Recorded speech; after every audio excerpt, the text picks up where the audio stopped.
Let's start with a hard question. What if the absolute biggest obstacle in your life right now isn't a lack of talent, or money, or opportunity? What if actually it's just the way you see yourself? Every single day, millions of people hold themselves back, not because they can't succeed, but because deep down, they just don't believe they deserve it. We're going to dive right into this today by addressing a really profound, silent kind of pain. It's that gradual, creeping feeling of losing your presence, of becoming completely invisible in a room, even when everything in your life looks totally perfect on paper. You see, self-esteem silently influences almost every single decision we make. It's the invisible hand guiding our relationships, our careers, our dreams, and honestly, our basic happiness. Today, we're going to uncover the hidden power of that self-esteem and explore how just changing the way you see yourself can literally transform your entire life. This idea completely shatters a massive cultural myth we've all been sold, because true, irresistible magnetism, it's not about your genetics, it's not about cosmetics. It's entirely about your internal posture and the daily habits you practice. So welcome to this explainer. Today we're leaning on the incredible clinical and neuroscientific insights of psychiatrist Dr. Ana Beatriz Barbosa to figure out how to rebuild your self-esteem and totally transform your life in just 30 days. We're going to look really closely at practical steps grounded in hard neurobiology, steps that create a lasting, genuine presence that radiates from the inside out. Here's our roadmap for this explainer. We're going to start with the weight of invisibility, then move into the science of presence, navigate through the comparison trap, explore the sheer power of habits, and finally, we'll learn exactly how you can rewrite your own story. All right, part one, the weight of invisibility and losing yourself silently. Now, self-esteem is essentially the value and respect you give yourself. And when that starts to erode, it feels like this quiet, nagging inner voice just whispering, "I'm not good enough." And over time, those thoughts just become your reality. This brings us to a fascinating case study, a patient named Renata. At 42 years old, she had a super stable career, a marriage of 15 years, kids. On paper, her life was structured perfectly. But she sat in the clinic completely exhausted from pretending to be okay. She looked at her doctor and said, "I became invisible. And the worst part is, I don't even know when it happened." It's heartbreaking, right? She hadn't lost her looks, she had lost her energetic presence. She'd slowly abandoned the behaviors that made her magnetic, all by prioritizing everyone else before herself. And this brilliantly illustrates what neuroscience actually calls emergent attraction. It proves, through what's known as the reverse halo effect, that how you carry yourself completely overrides mere physical beauty. Think about it. Studies consistently show that someone's perceived attractiveness shifts dramatically as you get to know their personality and their vibe. Attraction isn't just a stroke of genetic luck, guys, it's a cultivated behavior.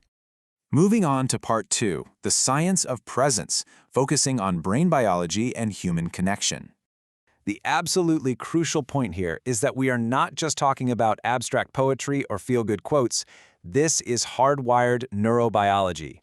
Scientists have discovered that self-esteem directly affects your motivation, your resilience, and your overall emotional well-being. Every positive experience and encouraging thought literally, physically strengthens neural pathways in your brain related to confidence. To really understand ourselves here, we have to separate the physical organ of the brain from the energy of the mind.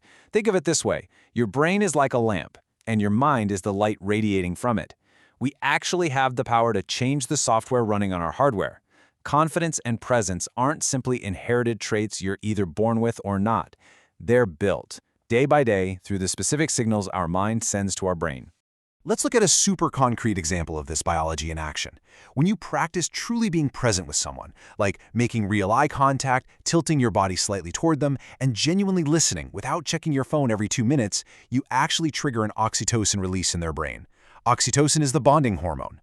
By simply offering your undivided attention, you make the other person feel incredibly safe. And you know what? That makes you magnetically attractive to them. Okay, part three, the comparison trap and the enemies of self-esteem. Get this. A staggering 90% of what we see scrolling on social media is either fake or heavily curated. It traps us in this vicious, exhausting cycle of comparison and anxiety that fragments our attention and just destroys our internal peace. We end up comparing our ordinary, messy, everyday lives to someone else's perfectly edited highlight reel. But here's the truth. Comparison is a game literally no one wins. Real growth only begins when you finally stop competing with digital illusions and start focusing on your own reality. On top of that digital trap, We've got decades of cultural conditioning that teaches people, especially women, that their ultimate value lies in self-sacrifice. It essentially forces them to suppress their true needs until they just disappear completely. We are taught over and over that having needs is a sign of weakness or makes you difficult. But let me be clear, that is a violent lie and it leads to a profound sense of isolation. Which brings us to part 4, the power of habits, and 6 daily practices for cultivating presence. So here is the really good news. Because attraction and self-esteem are cultivated behaviors, that means we can rebuild them step by step. Healthy self-esteem grows through small, intentional daily habits. Your value is absolutely not measured by likes, followers, or other people's fleeting opinions. It's measured by how you choose to carry yourself. So we're going to explore 6 specific daily practices. These are real clinical tools designed to systematically reconstruct your self-esteem and your presence over the next 30 days. Let's break them down. Looking at the first habit, stopping the over-justification, we see patients like Soraya. She was a brilliant 51-year-old director who felt entirely disrespected at her workplace.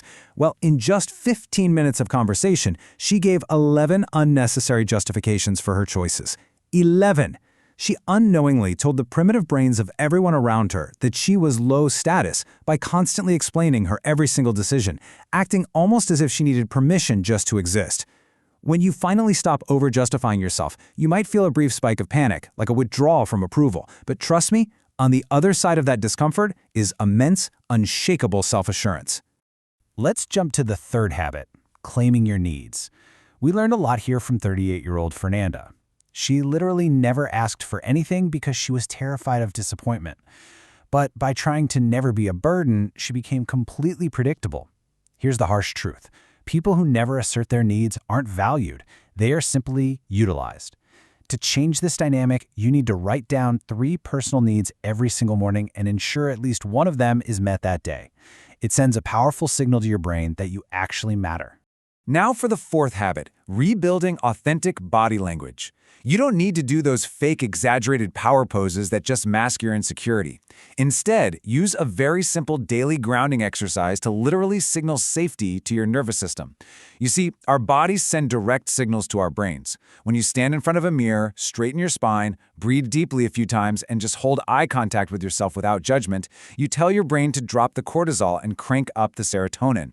You are literally biohacking your way into feeling calm and incredibly present. And remember, a huge part of your physical presence is your voice. Intentionally slowing down your speech and allowing silence to actually exist in a conversation shows that you are completely comfortable in your own skin. Anxious people tend to rush their words, afraid of losing people's attention. But a person who is unafraid of a 2-second pause, they are perceived as secure, thoughtful, and honestly, incredibly magnetic. For the 5th habit, you have got to reconnect with what feeds your soul. So many of us abandon our hobbies, our music, our spiritual practices just because they don't seem productive. But neglecting your true passions creates this deep existential hunger that the people around you can subconsciously sense. You feel empty inside, and well, emptiness is just not attractive. Taking just 15 minutes a week to do something purely for your own joy brings back a profound sense of internal fullness. Finally, part 5, rewriting your story. We're talking neuroplasticity and personal responsibility. Let's tie all of these habits together with the ultimate secret to lasting change. The previous 5 habits we discussed are incredible actions, for sure, but to make them permanent, we absolutely must address the underlying story you tell yourself. The 6th habit relies heavily on neuroplasticity. We all carry these core beliefs, often formed way back in childhood, like, "I'm just not enough," which constantly filter our reality. But your brain is plastic. It can change. By identifying one limiting belief and actively tracking 3 pieces of daily evidence that confirm a new, positive narrative, you literally rewrite your brain's hardware through a totally natural process called memory reconsolidation. There's a brilliant quote from Dr. Barboza that says, "You are not to blame for everything, but you are responsible for what you do with your pain from now on." This clinical, brutally honest truth releases you from the heavy guilt of the past, while firmly handing you the power to change your future. Remember, failure isn't the opposite of success. It's very often the exact path that leads to it. Your self-esteem is not a fixed genetic trait. It can grow, it can heal, and it can absolutely become one of the greatest strengths you will ever develop in your lifetime. As we wrap up this explainer, I really want you to ask yourself, which core belief are you going to start rewriting today? The day you begin truly believing in yourself is the exact day your world starts to change. Your self-esteem isn't a life sentence, it's a choice you make every single day. So what kind of narrative will you choose to build tomorrow?